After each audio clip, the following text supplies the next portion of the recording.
Hello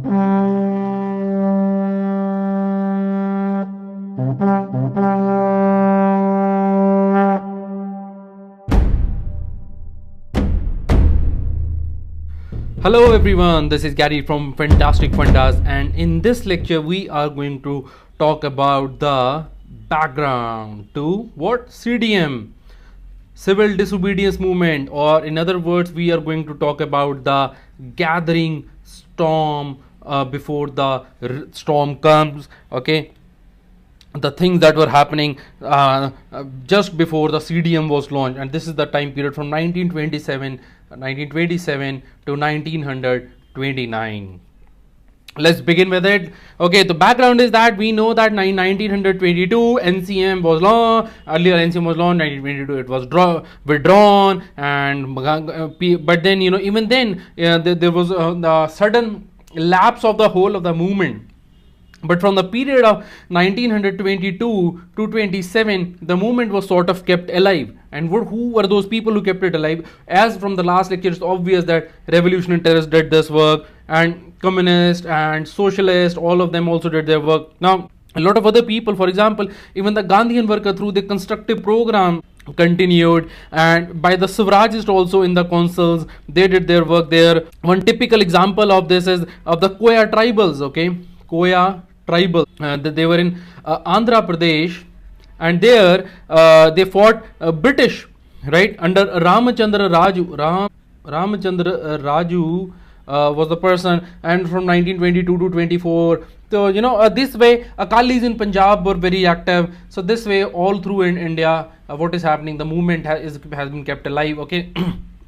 Now in this background comes in India, and also in the background of all the things I have been talking to you in last 2-3 lectures, what comes to India is Simon Commission. And what happens in Simon Commission, we'll talk about that.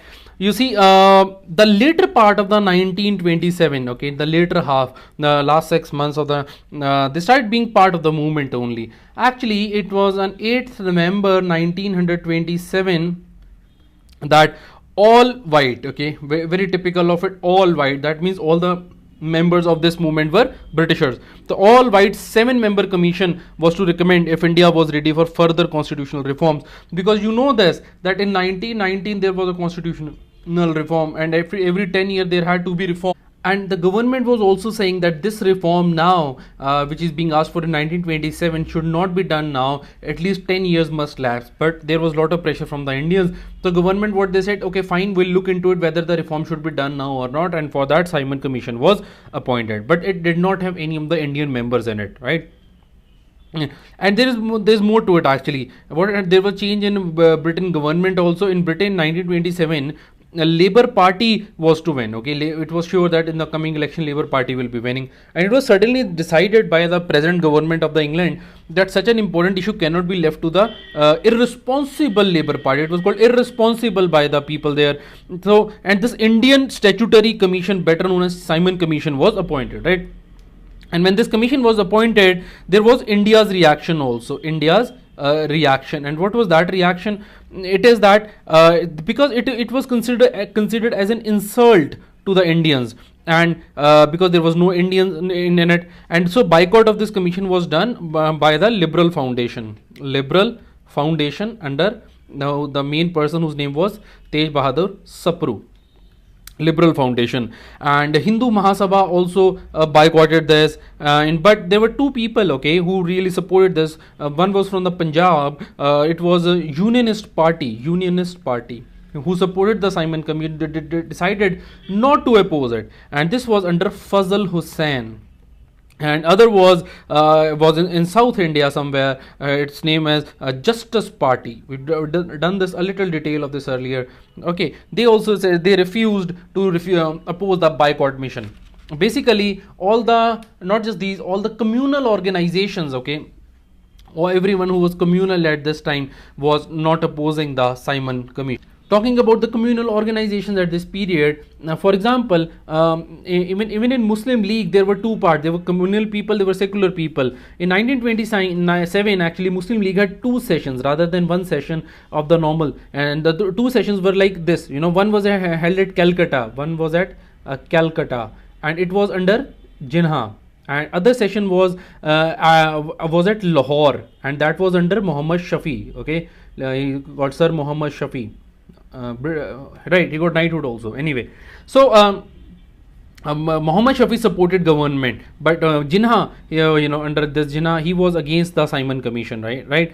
So this is how Muslim League was also split, and majority under Jinnah, they wanted to oppose the Simon Commission, and Indian National Congress, turned this boycott of Simon into, okay, this was boycott of Simon into a popular movement, and that is how there is a revival of the movement after 1922 from the Congress side.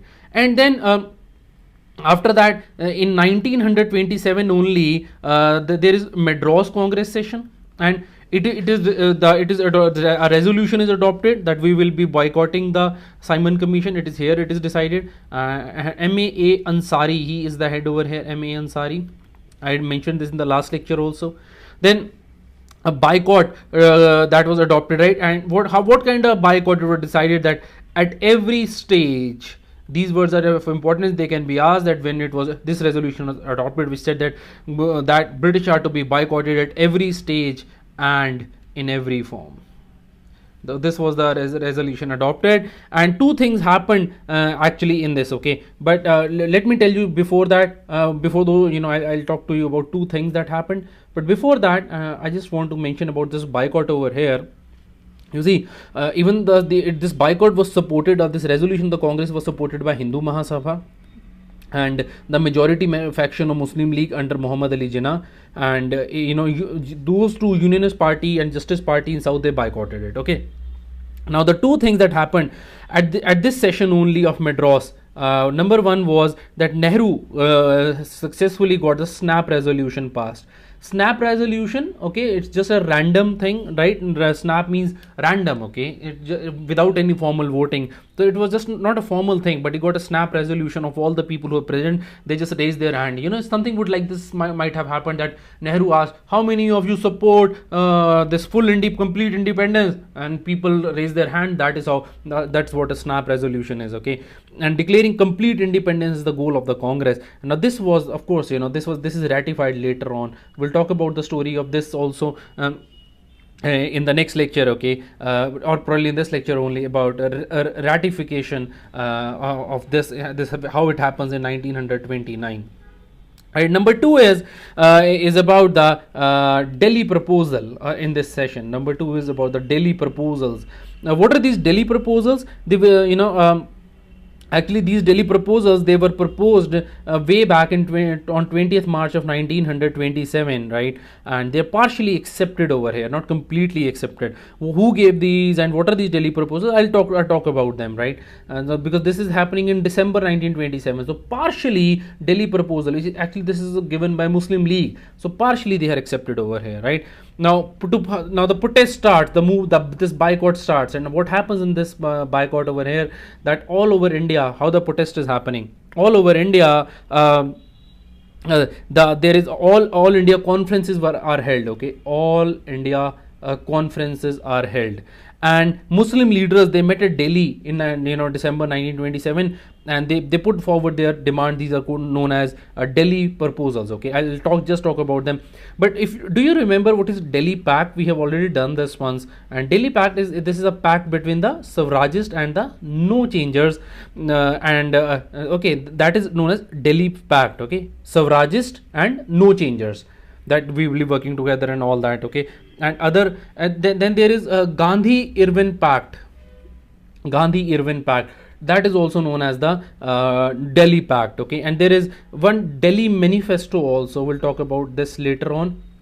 Gandhi-Irwin Pact we'll be doing, in the coming lectures, in the coming time. And then Delhi Manifesto also, these are basically the Congress demands before the Irwin in 1929. Anyway, right now, coming back to the Delhi proposal. What is a Delhi proposal? These are the demand. These are the proposals of the Muslim League that they put forward in early parts of the 1927. Okay, 1927. We are talking about the Delhi proposal. Very important part. Please do not forget this thing. Now, what is that? First thing they asked for is, they said we want 3 new Muslim provinces.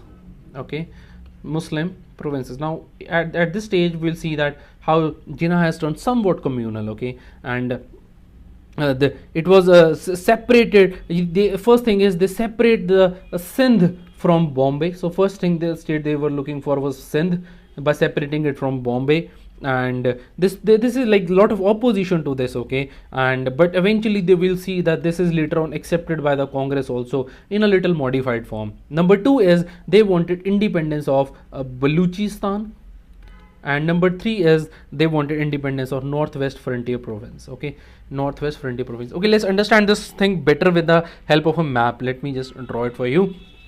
Okay, let me just draw it here. I'll draw a very small one. Okay, this is India, right? This over here, and this goes, and this is Jammu Kashmir. Okay, just a rough map over here, and this is Pakistan over here, right? This is India and this is Pakistan. Now in Pakistan, this particular area over here, right? This is a very rough map, please. Okay, just for your reference only. This over here, this is known as Baluchistan, and this part over here, this is a Sindh area, and this over here, this is FATA, federally administrative tribal area. Okay, and then you in between in over here, this area, you know, this particular area in between, this is the Northwest Frontier Punjab. Okay, Northwest Frontier province, not Punjab, and this is Punjab over here, right? This is a rough map of what is happening. So what they were looking for, these people were asking for, was this, that you know, this Sindh over here, because this was just one state over here, this over here, this India, Bombay, this is separate Sindh from Bombay. Number 2 is they were looking for Baluchistan, and then they were looking for Northwest Frontier Province. So this way, all this area in this boundary would have been independent. This is what the new states, this is what they were looking for. The Muslims over there, the demand of the Muslim League, right?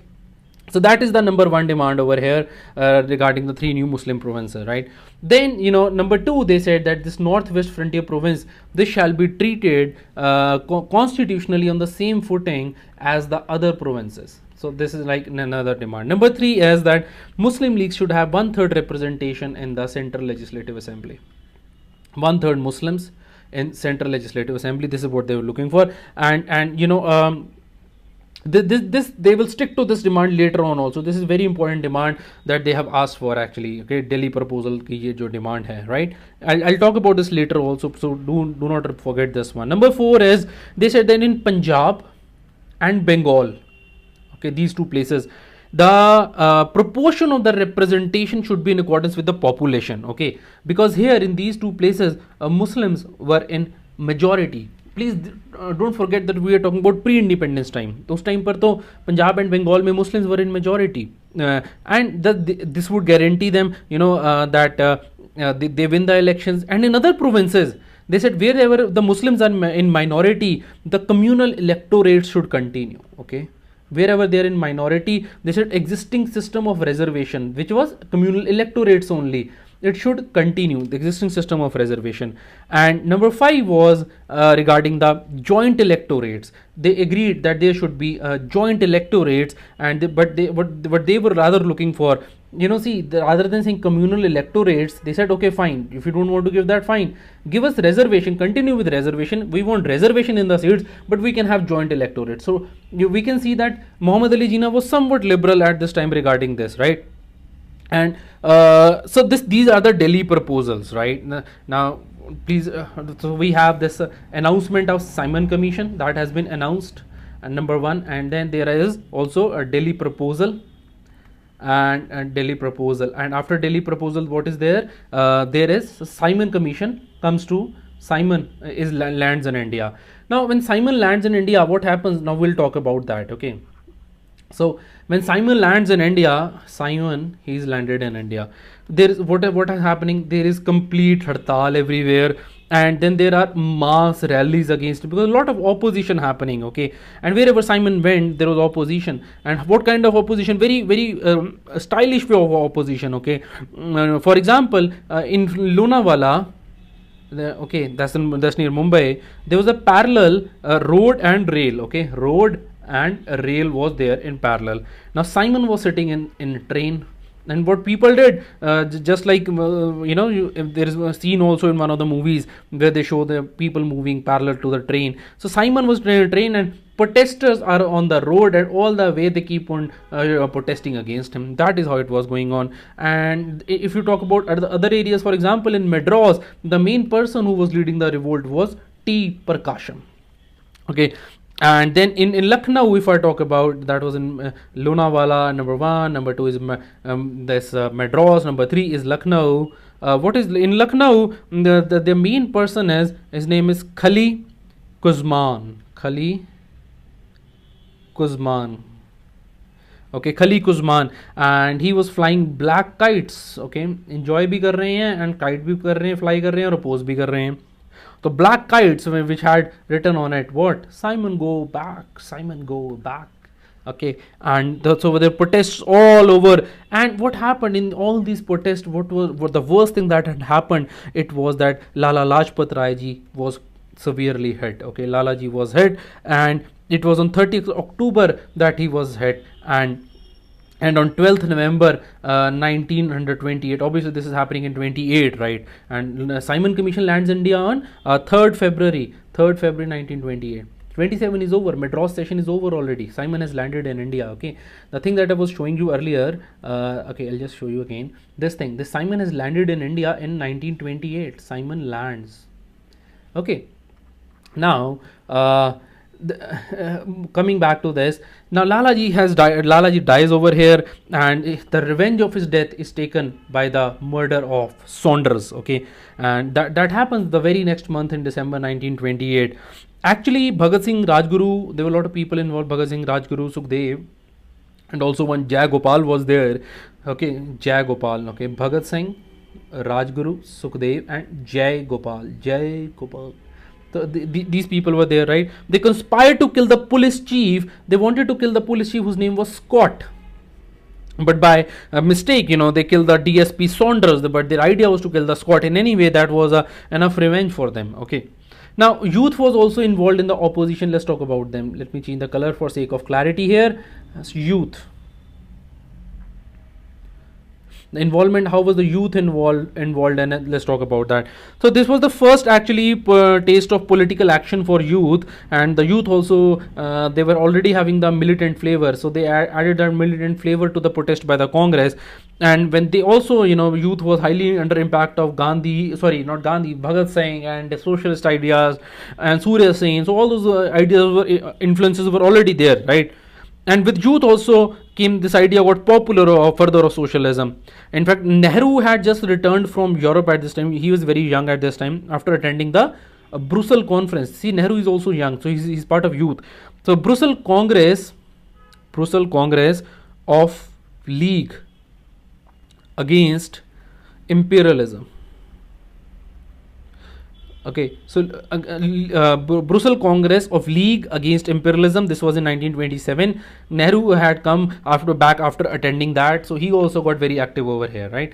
And he visited Russia, and Nehru had also visited Russia, and he was also under impact of socialism because of that. You see, I'm just talking about how socialism had spread to youth, and the best example of it is Nehru getting under the impact of socialism, and that is happening because he went to Russia. And number 2 is that the Brussels Congress of the League against Imperialism, the meeting of that was attended by him. Okay, so that's like one example of socialism spreading. Number 2 example is of S.C. Bose. S.C. Bose, he was also impressed with socialism, but his idea of socialism was a little bit different idea. Now, not just this, there were a few other organizations also, groups also involved in opposition to the Simon Commission. Which were those groups? Let's name those groups, okay? I'm just trying to accommodate everything on this page only so that it's easier to see the whole thing, right? So you can differentiate using the colors. Number 1 is we know this thing that there is a Naujawan Bharat Sabha. Now this is in Lahore. I have already talked to you about this in the earlier lecture. 1926 mein bani thi. Number 2 is the workers and the peasant parties. Now this is because of the communist and the socialistic idea spreading. And then there was also Hindustan Seva Dal, SEWA, Seva DAL, Dal, and this was in Karnataka. And for my South Indian friends, Hindustan Seva Dal, Seva means service and Dal means a group. Okay, so Hindustan Seva Dal in Karnataka. right? This is how it was going on. And in this background of opposition, okay, this page actually can be named as the opposition, how opposition was done and everything regarding the opposition to the Simon Commission. Now after the opposition was done, what next after that? Okay, coming back to it, there was a person called regarding Simon Commission, his name is Lord Birkenhead. Okay, now this Lord Birkenhead, see, I will talk to you about the details of the Simon Commission a little late, as and when they happen. In between, the Simon Commission's landed in India and Simon Commission gives its report. Okay, now this will take some time when he's studying it. Now during this time, lot of many things happened, and about which I'm going to talk to you now. Okay, and what is this thing happened? Lord Birkenhead comes, who had appointed Simon Commission, had repeatedly said that Indians are incapable.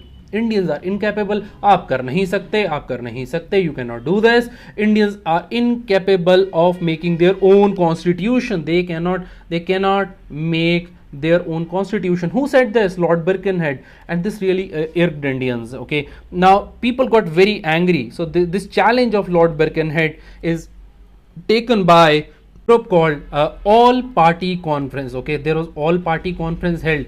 All Parties Conference. No, it's not a group, okay. Actually all the people are met together, and they meet in 1928, right? And they decide that we are going to make the constitution. Okay, and you can say that Baspa party said that. Okay, Baspa is a party, so Baspa party says that we will make the Lord Birkenhead challenge, will make the constitution. Actually this is just a mnemonic to remember. It's very easy to remember. Who are the people involved in this? There is Bose, there is Ane, okay, and there is Sapru, and there is also what do you call this, Pradhan. Okay, Pradhan. So these people are there, and under the overall leadership of the Motilal Nehru, they decided together to make the constitution, and they do make the constitution. Actually in 7 months they accept the constitution. 7 months they present the constitution. Okay, so now this report is accepted, but for one thing, that is dominion status as the basis of the constitution. As some people, there's a dispute regarding this the report of the ML Nehru's constitution, and that what is the dispute this about? Let me just write it here. The dispute is that this mentioned that we will have a dominion status, whereas the some people at this time, they wanted complete independence. Especially, you know, ML Nehru's son Jawaharlal Nehru, he was quite in opposition to this, right? So what are the so this thing also known as the Nehru report. Now let's talk about the details of this Nehru report. Okay, Nehru report. I'm going to talk about the details of the Nehru report. Okay, so just to help you recall what was happening earlier, see what is this thing happening over here, that there is an announcement of the Simon Commission. Okay, announcement of the Simon Commission, and then there are Delhi proposals by the Muslim League, and then there Muslim Simon Commission lands in India, and then after that there is a Lord Birkenhead. Okay, Lord Birkenhead's challenge, and this challenge is accepted and by the Nehru plus Baspa, and what comes out is a Nehru report. So now we are going to talk about this Nehru report over here. What is this report, you know, about the details of it, right? So coming back to the lecture now, Nehru report, what was it talking about? It asked for, number one was the, as I said to you, number one was the dominion status. Number two, he said they rejected they said no separate electorates, we want joint electorates. Okay, you can quickly write this in your notebooks also. So now you see, this is the same Congress which had earlier said at the time of the Lucknow Pact. Okay, at the time of Lucknow Pact, they said okay, fine, we are okay with a separate electorate, but now they are denying. They said no, we want joint electorates. Now reservation for Muslims in the seat at the center, they agreed for the reservation though, but they said, you know, and in provinces also where they were minority, but no reservation for them, no reservation in the majority areas. And this was also, if you remember, asked by them in the Delhi proposal. Okay, in Delhi proposal, did not the Muhammad Ali Jinnah ask for that they should get a reservation? You know, they said this in Punjab and Bengal, proportionate representation should be there in accordance with the population. You know, obviously they were in majority. That is fine. That's a normal thing. And in minority areas, they would get the reservation. So the reservation in minority areas, minority. and this was a Delhi proposal also. So this demand of the Muslim League was accepted over here, right? Number 4 is that Sindh regarding Sindh, Muslim League, they said that break Sindh from Bombay. I drew you the map also. Now, but then the Nehru report said that fine, we'll break it up, okay, but only, okay, there's a conditional, and the condition is that it will be only after India gets the freedom, okay, India gets the dominion status, and that will be so done, so that, and you know, there's one more condition, there are 2 conditions actually, after dominion status, number 1, and number 2 is that the Hindu minority and majority, okay, Hindu distribution of population of the, that is Hindu majority or minority, this would not be disturbed, not disturbed. Now this was another thing in Nehru report. Number 5 about the Nehru report, that we will be secular, no association with any kind of religion, right? Number 6 that Nehru report talks about is fundamental rights. Actually, in total they talk about 19 fundamental rights. Number 7 is that they talked about detailed provision of a citizenship, okay, right?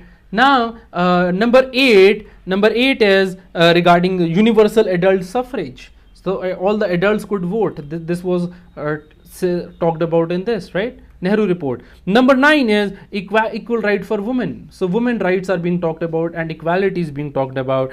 Then freedom to form the union, you know, okay, whether we want a union or a federal structure, what kind of thing we want. Number 11 is the linguistic provinces, linguistic province, okay.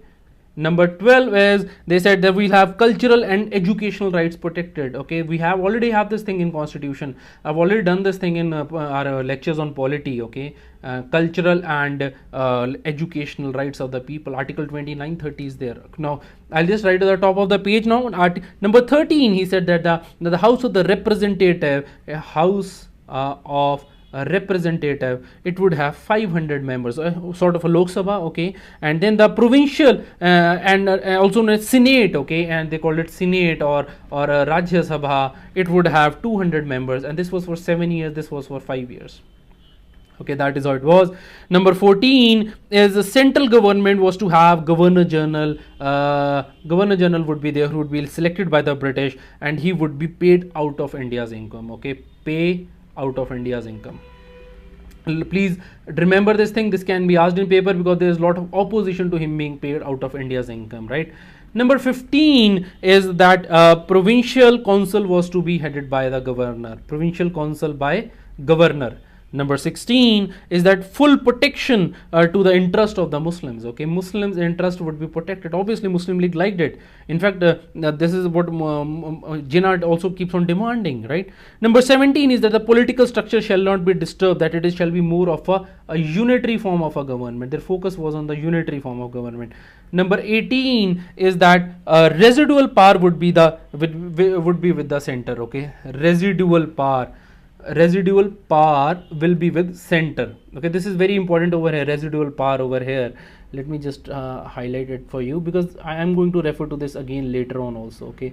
One is this point, and the other is that this 1/3 seats in the central legislative, sorry, that was like earlier Delhi proposal, not this, okay. This residual power is very important because Nehru says, Motilal Nehru, that this should be with the center, but later on we'll see there is demand to give it to the states, okay. And then now coming back to the top of the page again, there are things like number 19 is that India as a federation, okay, with bicameral legislature. That was the kind of politically we were to be unitary, but otherwise there was a bicameral legislature, almost the same kind of structure that we are having even today to the state. Number 20 is the minimum responsibility to the legislature, okay, some responsibility of the executive to the legislature. And in December 1928, okay, Calcutta session Nehru report was accepted and it gave ultimatum. Now this Nehru report is accepted in the Calcutta session. कभी accept होती है Calcutta session?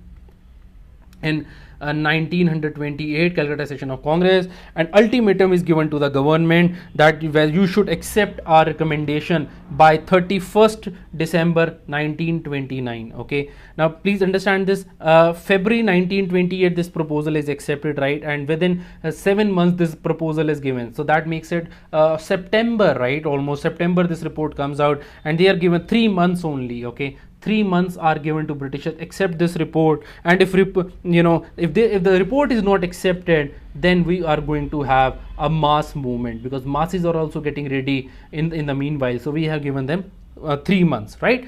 This is how it is going on. Now to this Nehru report, now Nehru report is out. Now there would be reactions to this Nehru report, you will agree to that. So there are few reactions to the Nehru report, and these reactions we are going to talk now. I'll just clear the screen after this, right? You can pause here and note down the points if you want to, but I'll just move ahead for now, and we are going to talk about the reactions to the Nehru report. Reactions.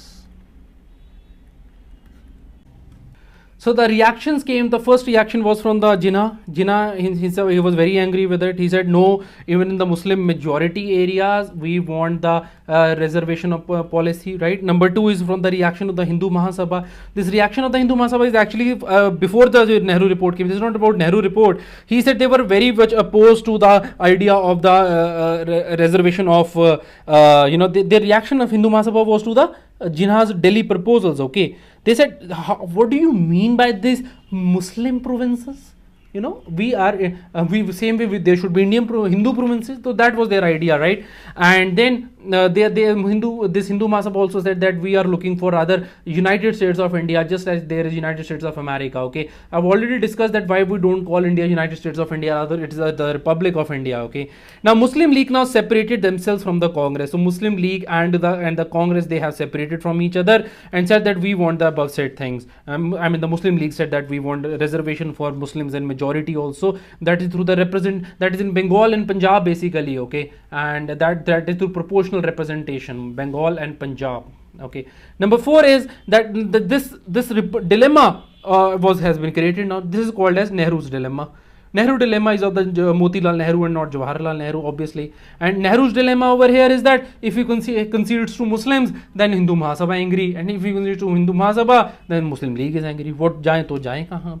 So, then, Jinnah said, okay, fine, Mr. Nehru, whatever you said is fine, okay, but now listen to me, you have spoken enough, I will give you few amendments to your report. And what are those amendments? Those amendments are known as the Calcutta Amendments. Calcutta Amendments. Okay, basically what had happened that there was all India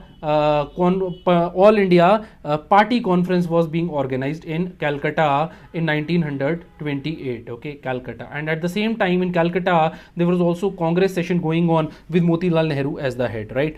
So in this all party conference that was held, Jinnah proposed two demands. Okay, now a few demands. Now already you know this thing that from Delhi proposal, two demands of the Delhi proposal were already accepted. Number one was the joint electorate, and number two was the reservation of seats in the minority areas.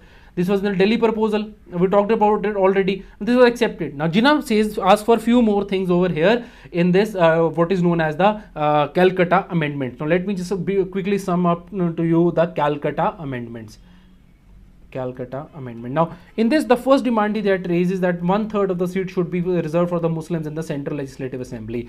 Number two is that, you see, it is like, there's a there's a saying in Hindi that in Punjabi also that pind basya nahi te mangte aa gaye, gaon basa nahi aur bhikhari aa gaye. This is what is actually the true scene, because there is no independence yet. This is just a challenge that we cannot make our constitution. Burkina said we make our constitution, and then Jinnah comes running. No, our constitution should be like this. Okay, anyway, then number two is that in Punjab and Bengal, the seats should be the proportion of their majority. So basically, he's looking for the reservation for majority, right? And number three is, he is saying that the residuary powers should be with the not with the center but with the provinces. Okay, that was his third demand. Number four demand is, a lot of books just mentioned these three. There's fourth demand also, and he said that the separation of Sindh from Bombay should be done forthwith. Ekdam se abhi ke abhi this should be done. Please remember there were 4 things in Calcutta Amendment for our purpose of our exam. There are just 3 things mentioned in most of the books, right? Now, in this thing, now there is a lot of opposition to the Calcutta Amendments. A lot of people oppose this. What is that opposition? We'll talk about it. Okay, so what is this opposition is that there was we know this. There were in Muslim League there were two people. One was Jinnah, okay, and one was Muhammad Shafi, okay, Sir Muhammad Shafi and Aga Khan. So these 2 people were there. Now this sect over here, these 2 people over here, they said no, we disagree with Mr. Jinnah on Calcutta Amendments. We don't want these Calcutta Amendments. Okay, they still wanted separate electorates. They are looking for separate electorates. They clarified this thing, right? Number 1. Number 2 is that Calcutta Amendment was also opposed by Hindus and Sikhs because they had their own interest in these areas of Sindh and Northwest Frontier Province and Punjab and Bengal. So these people were also opposing on various grounds the reservation in these areas. And Congress said, how can you ask for even residuary power? Get lost, Mr. Jinnah. We don't agree with you. Okay, now all this is happening. Jinnah says, sir, meri to kuch sunta hi nahi hai. Nobody listens to me. Jinnah is very angry. What will Jinnah do? Jinnah goes to these people. Jinnah turns more communal. Jinnah goes to few people. Who are those people? Ye hai wo log. Muhammad Shafi. These are the people. Muhammad Shafi, Aga Khan. And what happens? Jinnah turns communal and Jinnah says, okay, fine, Mr. Nehru, you have spoken enough now. Congress says, shut up, and everyone just shut up because I am the king, I am the ruler. So I will give you now my report, what is called as Jinnah's 14 points. So Jinnah gives his 14 points. That is how it goes. Okay, now I'll just talk to you, but before that let's update the table that we were drawing. Okay, so coming back to the table, we see that I've already written over here. So there were reaction, Muslim League, Hindu Mahasabha, a lot of people opposing it, and then Calcutta Amendment is there, and there's a lot of opposition to that also. And then in opposition to that, Jinnah joins what Shafi section of Muslims, Shafi section, and while joining them, Jinnah gives his own 14 points of Jinnah. Now let's talk about what are these 14 points. Now please understand that Jinnah's 14 points over here that we are talking about, they are nothing but essentially the objections of Jinnah to the Nehru report. Okay, and the number 1 thing that he talks about, now he says about the Sindh issue. Okay, and if you remember, Sindh issue was in the part of the Calcutta Amendment also and the Delhi proposal also. I've discussed this already. Number 2, he said that the 1/3 of the seats in the Central Legislative Assembly. Now this again was part of the Calcutta Amendment also, and before that in the Delhi proposal also. Okay, so these 2 things are coming from the background also only. Okay, write this over here, right? Number 3 is regarding the residual power. Now this was a new demand made by Jinnah, and that was through the Calcutta Amendments he had made. So these 3 things are old, right? But then to residual power he adds one more thing, and that is that there should be a federal constitution. Okay, so whole of the constitution should be made federal. This is coming from again from the Calcutta Amendments, right? Number 4, okay, let me just draw the line here. Number 4 is, okay, now all of these are very different now.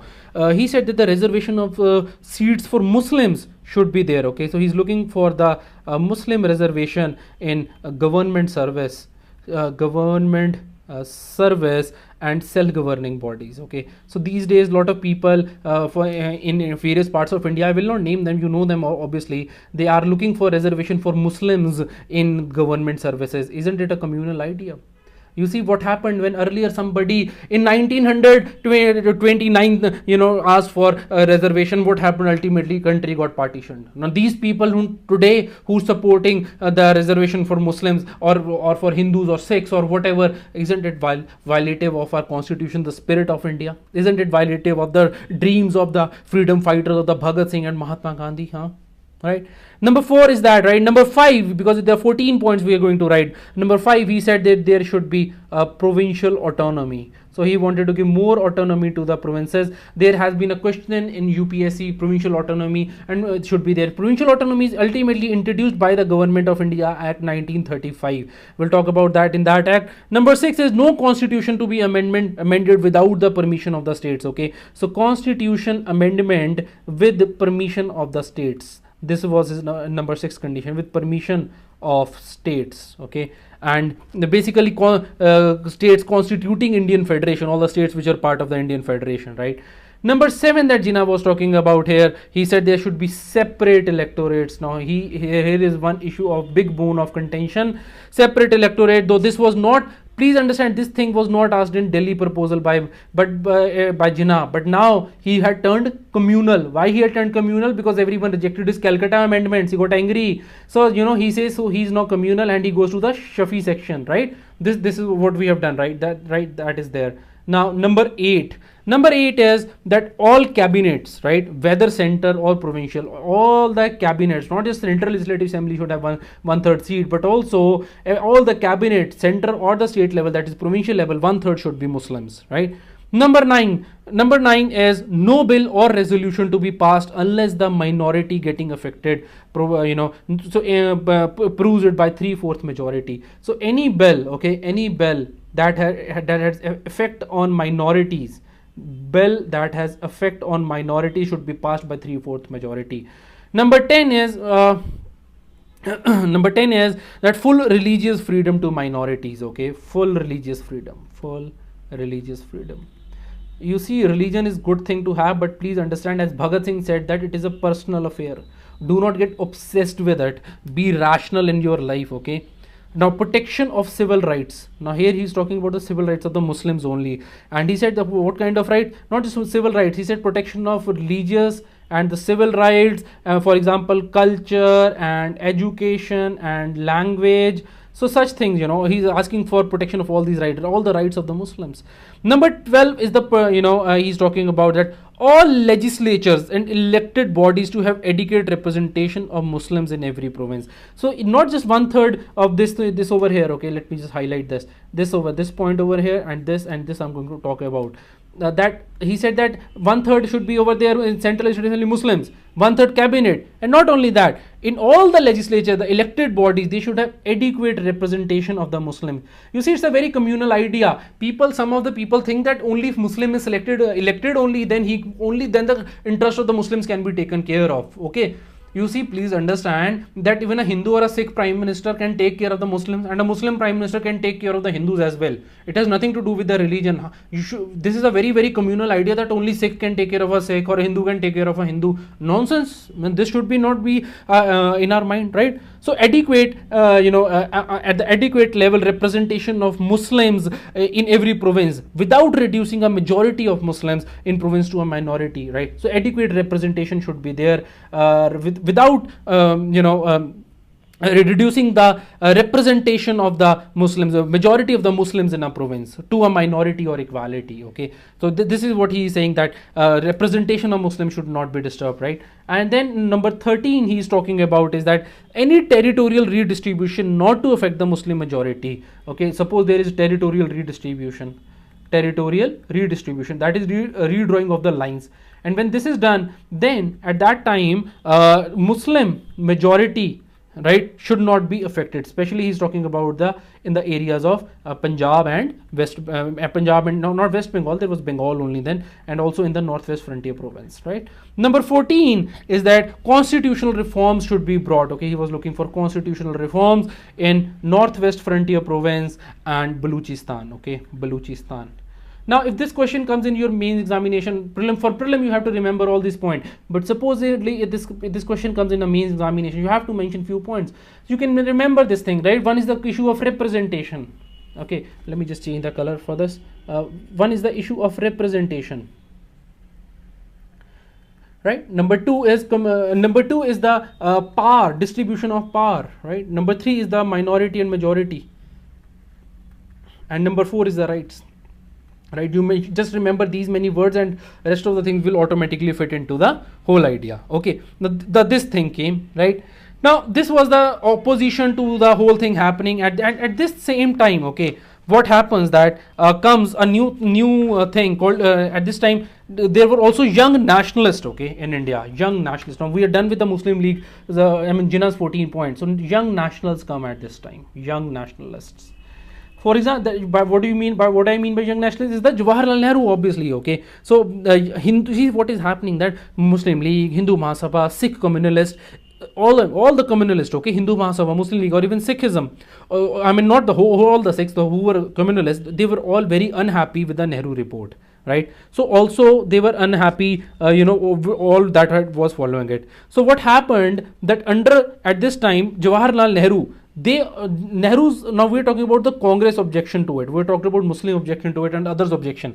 The Congress objection to it, it was from within the Congress, and that was by Jawaharlal Nehru. Obviously Congress only made this report, Motilal Nehru made it, and Jawaharlal Nehru opposed it. He said that there should not be dominion status. Okay, he wanted Purna Swaraj, complete independence, and they pressurized it. Now this is 1928 going on. Okay, now in December 1928 there was a Calcutta session of the Congress. We know this thing also. Okay, and at this Calcutta session of Congress, Jawaharlal Nehru, S.C. Bose, okay, the three people over here, there are three people over here, and those are people, one is Nehru, Jawaharlal Nehru, other is Subhash Chandra Bose, S.C. Bose, and there is a third person also which most of the people do not know at this time, who was one of the prominent leaders. His name is Satyamurthy ji the. And these three people, okay, they said, okay, what we want is that we want Purna Swaraj, complete independence. Purna Swaraj means complete independence, and that should be the goal of the Congress. Okay, now obviously this is happening after the Nehru report has come, that goes without saying, right? So Gandhi ji, Moti and other felt, but people were not ready for that. For example, Gandhi and Motilal Nehru, they said, oh please guys, understand, oh young man, understand that with great difficulty we have reached a consensus. There is a difficulty and in reaching consensus for achieving the dominion status. At least give us some time, let us try that. Okay, don't be in a haste. Okay, don't haste, give us at least 2 years for this. Nehru and Satyamurthy and Bose says, what, are you fool, we want complete independence. This was the demand of RTs also. So these guys said, okay, fine, give us 1 year of 1 year of time for the dominion status, and if we don't get it, okay, then the Congress aim would be complete independence. We will call for the Purna Swaraj, and we will also launch the CDM. Okay, please understand one thing, that Gandhi is that at this time fully realized that the country was not ready for the CDM, and that is why he was looking for some time. And in this 1 year, obviously he pursues government to do something, but government doesn't do something. But meanwhile Gandhi is also preparing the country for the CDM, and the Congress is also doing the same. So in other words, they have purchased this time. Okay, and moreover they genuinely wanted to give this idea one last push of the dominion status. Okay, so that is how the whole things are going on right now. That it is important, now more important is that all the parties of the conference, to conclude it up, but there might be differences between parties. So all parties, okay, before I finish this, let me just just add to this list that we were making, right? This was the list that we were making. So Jinnah's 14 points come, right? And after the Jinnah's 14 points, there is opposition to Jinnah's 14 points, okay? And this Jinnah's 14 point, obviously a lot of Hindu mass, all the communists, they are opposed, and also to this Nehru report that comes, okay, there's a lot of opposition to that also, and that is that this over here, okay, this Nehru report, I'm just drawing the line over here. There's also opposition by the Congress over here, okay, and they said that we want Purna Swaraj, and then the Purna Swaraj is there, this issue comes up, and this is at what is called as the Calcutta session only in 1928. They asked for 2 years, the Gandhi and the other people, but they get only 1 year under the pressure. And here they announce, if nothing happens, then we will do the CDM and Purna Swaraj will be our goal. Okay, so that is our timeline that has developed so far.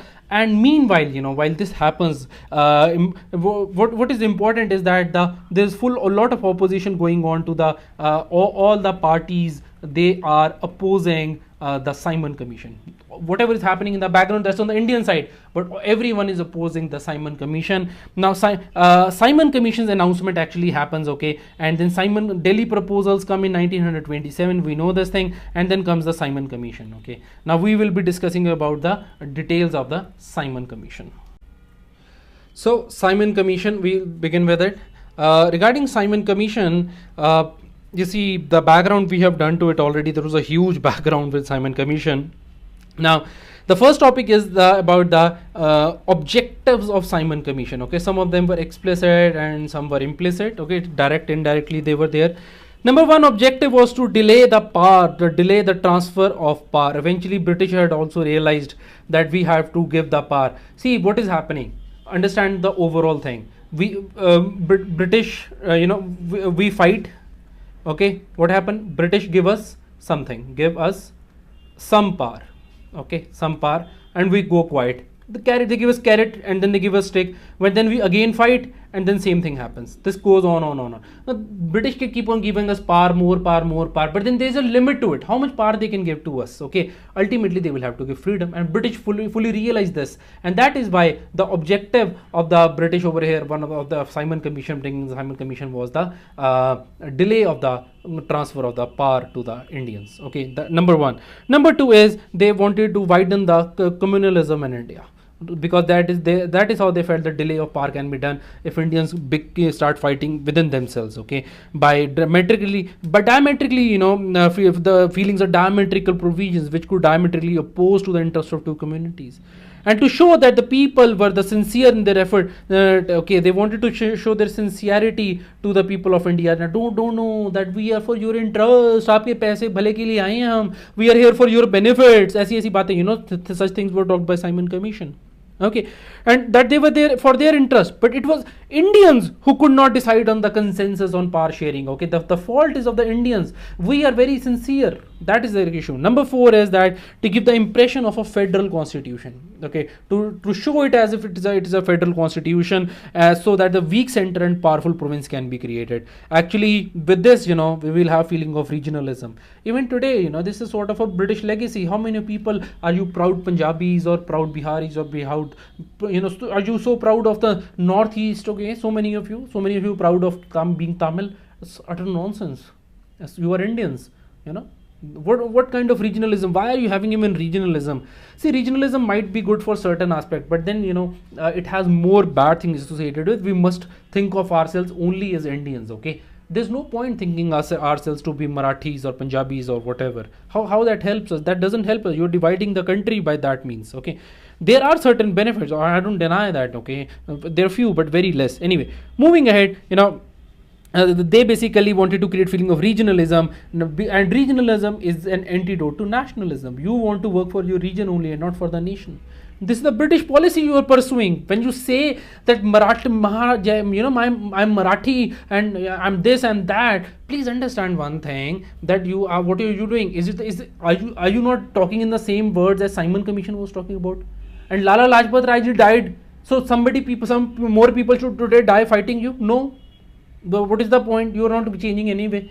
Okay, I'm not pointing out to you. There are a lot of people in our country. For example, in Punjab only. Let's take one example. Okay, Punjab. There's so much of regionalism in Punjab. We are Punjabis, and that we, and not only regionalism. Punjabi regionalism is filled with racialism also. Anyway. So, to give political autonomy without economic autonomy, okay, they wanted to give Indians political autonomy. थोड़ी सी पार दे देंगे ना, but no economic autonomy, and without economic autonomy, how would there be money? That is an issue. Okay, so these were the main objectives of the Simon Commission, right? Objectives. Now let's talk about the second aspect of it, and that is and the second aspect of it is about what are the recommendations of the Simon Commission.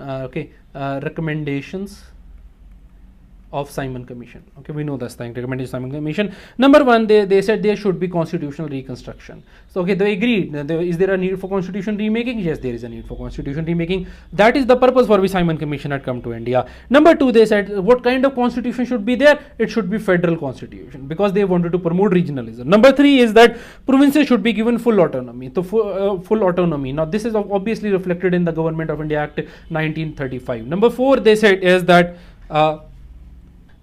he suggested more powers for the governors regarding the internal security. Okay, internal security, and for example the administrative power to protect the different communities that was there, right? And then over here, number five, one of the recommendation of the Simon Commission was a Governor General should have the complete power to appoint the members of the cabinet. So all the members of the cabinet should be appointed by the Governor General, and Governor General appointing cabinet members, appointing cabinet. And lastly, the Government of India should have complete control over the high courts. Okay, high court control. Now this is the topic which is normally not covered, okay, by most of the students, okay, and that is why this topic becomes important for us, right? Then finally, number three is regarding the limitations of the Simon Commission. Limitations. What are the limitations? The limitations are that no Indian members were there. That is our first opposition. It was all white commission. Number two is that there is no universal franchise. The voting right was very limited. Number three is that provision of Governor General remained unaffected. Governor General was still very powerful. Number four is that the provision to abolish separate electorate, but rather extended to other communities as well. See, the separate electorates were being given to more and more people. We know that initially there were separate electorates that were introduced, okay, 1909 Parliamentary reforms, and from then on initially it was given to Muslims and then Hindus and the Christians, and later on we'll see how they give it to the backward communities also. That is how it all keeps going on, okay. And number five is that no financial devolution, okay. So no financial powers were given to the Simon Commission.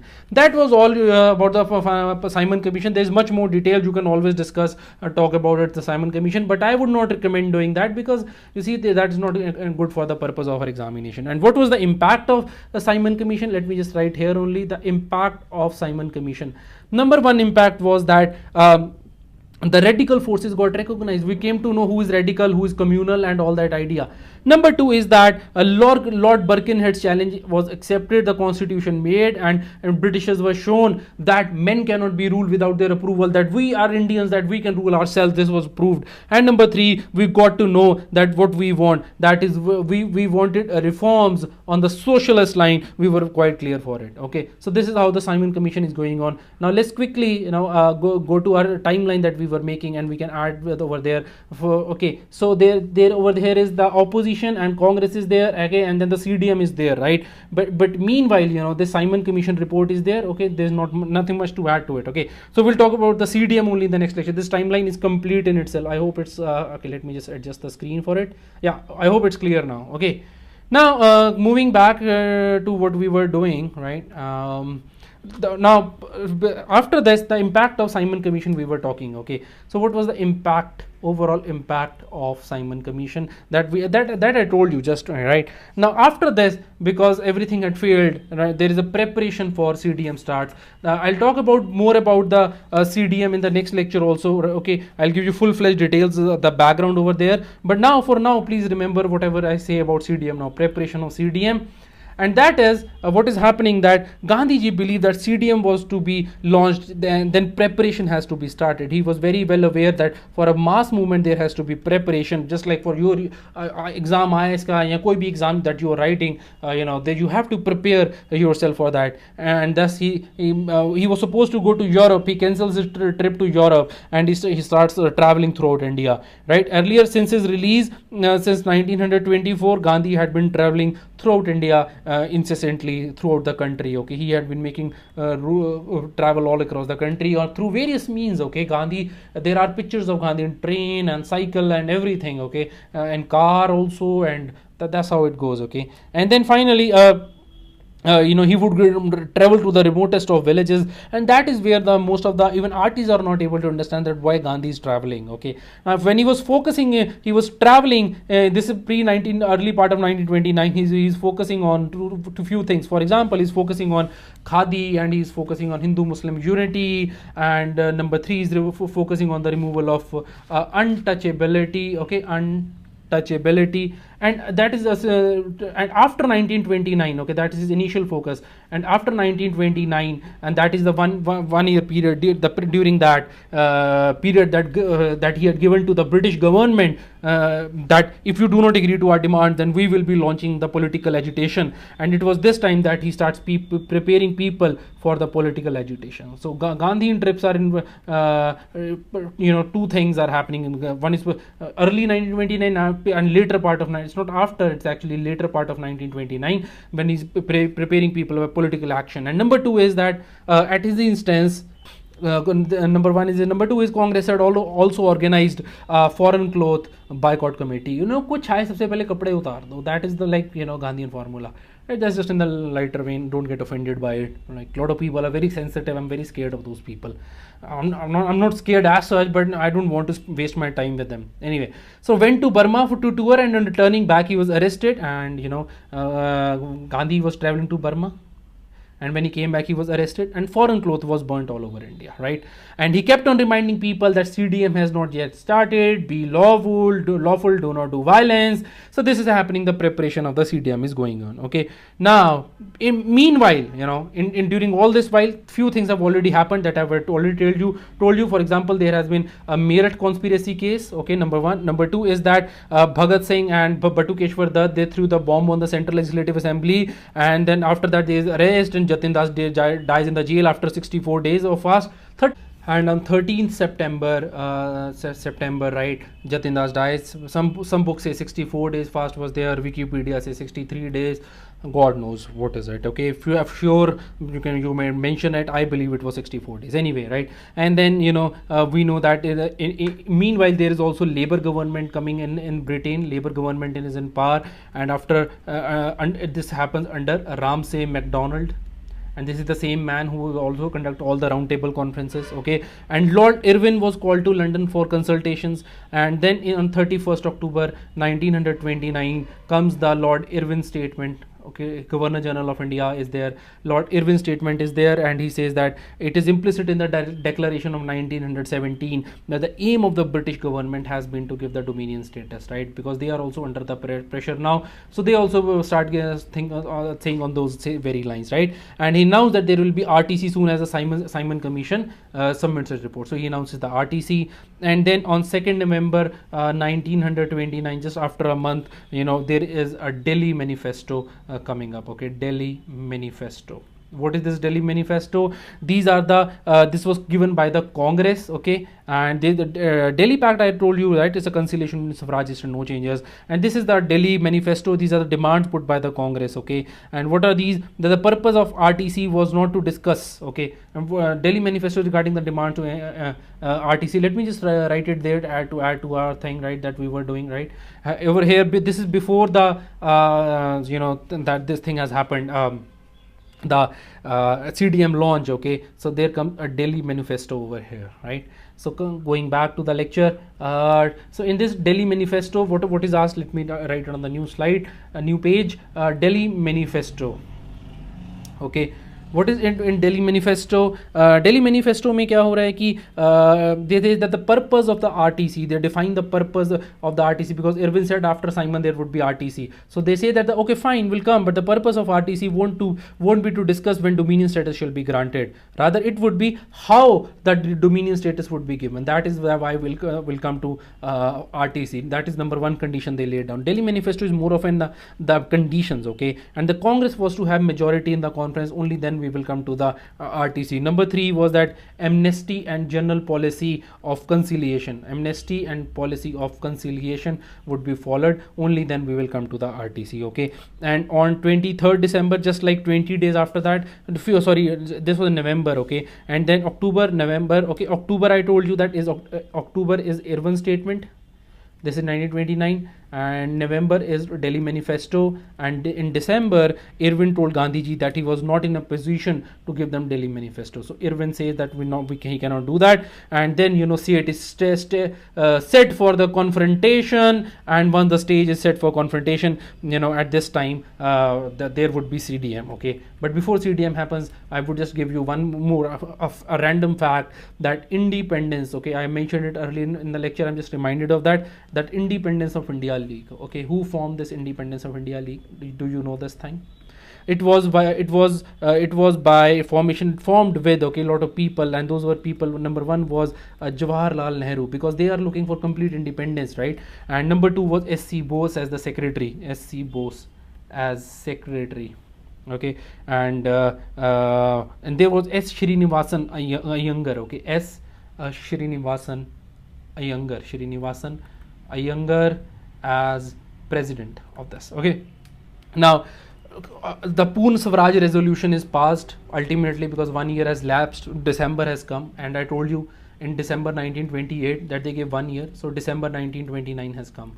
So Purna Swaraj resolution is to come now. And what is that? That the most important of all the sessions of the Congress is Purna Swaraj resolution, and it was held in the Lahore, which was the capital of Punjab at that time. Nehru was the president of this session. Nehru was the president of this session. Okay, and as most of the people were opposed to Gandhiji, most of the people were opposed. Okay, not Gandhiji. Most of the people were opposed to Nehru being the president at this time.